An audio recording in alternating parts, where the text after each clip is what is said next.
Nais mo bang malaman kung paano ako naging datu, Amaya? Opo, Baba. Paano nga pa po kayo naging datu? Nagsimula ito nung ako'y hindi paganap na isang binata. Nung ako'y ipakasal ng aking kaanak na datu sa kanyang anak na si Lamitan. Ginawa ito ng aking kaanak na datu dahil wala siyang anak na lalaki. Nakatitiyak siyang sa ganitong paraan ay maipapasa niya sa akin ang kanyang katungkulan.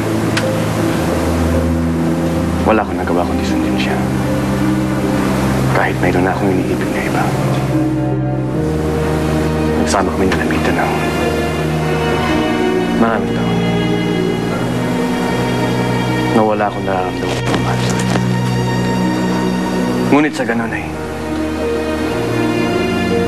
nakasanayan ko na rin siya. Huwag ka nang malungkot, Baba. Naniniwala ako na darating ang tamang panahon, babalik uli ang asawa mo.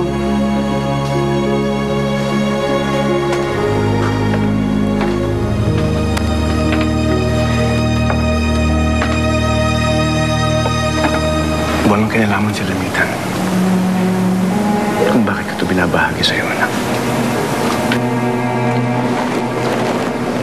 Nais ko lang malaman mo na sa buhay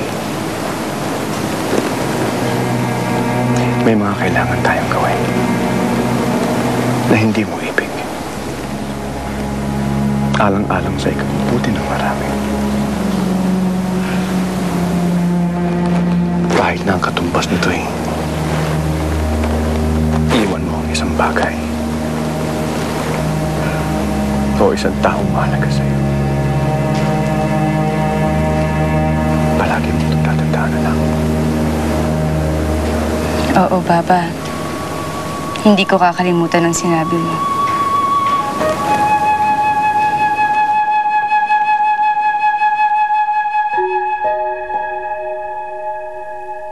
Ang aking mga anak na binukot ay matagal nang nagsipag-asawa. Sila ay naninirahan sa mga banwa na kanilang mga bana. Wala dito ang hinahanap niyo. Kung ganun na ipagpapatuloy na namin ang aming paglalakbay. Maraming salamat, Datu Ajal.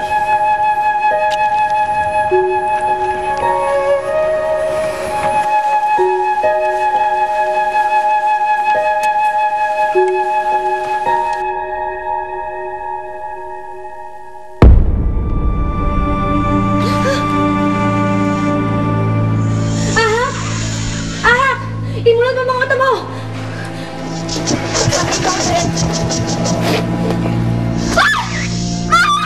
Naku!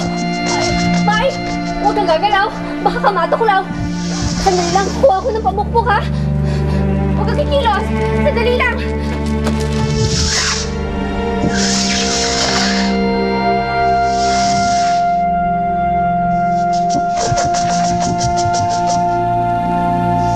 Nananaginip ba ako o talagang naririnig kita?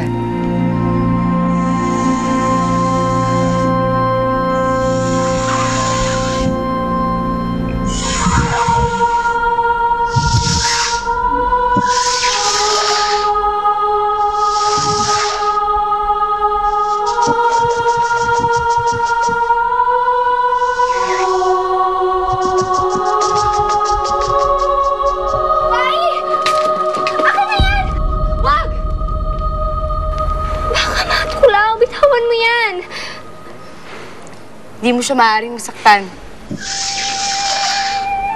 Dahil nakakausap ko siya. Anong nakakausap mo siya? Manood ka. Ano nga ba yung sinasabi mo na ikaw at ako ay isa?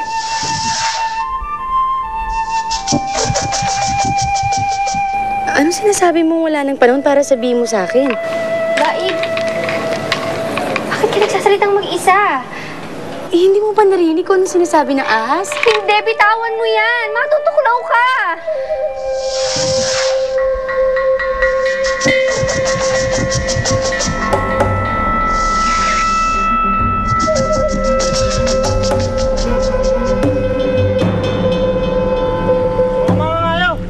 Kailangan malaman doon yung dadubog na.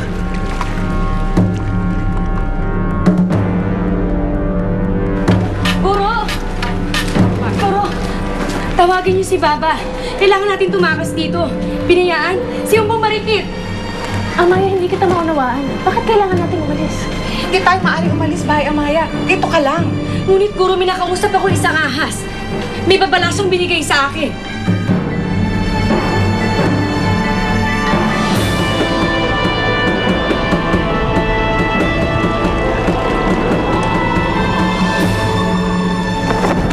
Maaaring sa mga sandaling ito ay nakarating na si Raha mangulat sa ating banal.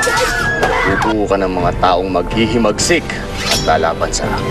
Sino nagsinungaling ang nagsumbong sa inyo nito? Hindi magsisinungaling sa akin ang asawa. Hindi ka ba natatakot na malaman nila na nagsisinungaling ka sa sinabi mo tungkol kay Datu Pupi? Ay, natatakot ako. Huwag kang mag-alala, kapatid ko. Hanggang nandito ako, walang mangyayaring masama sa'yo. Huwag mo akong linlangin, Lamitan. Isa rin akong babaeng tulad mo. Isang babaeng tapat magmahal, ngunit marunong ding masuklam. Tingnan ko lang kung hanggang saan ang tigas mo, Pura. Baba! Mga anak ko, hindi mo dapat sige ang pangako. Hindi ka dapat umapak sa iyo. Amaya! Ikaw ba si Amaya? Ako ba si Amaya? Ako nga yung anak. Mas mamatamisin ko mamatay ng walang dangal kaysa makitang sinasaktan ako. Inaamin ko na ang lahat ng binibintang mo sa akin. Baba!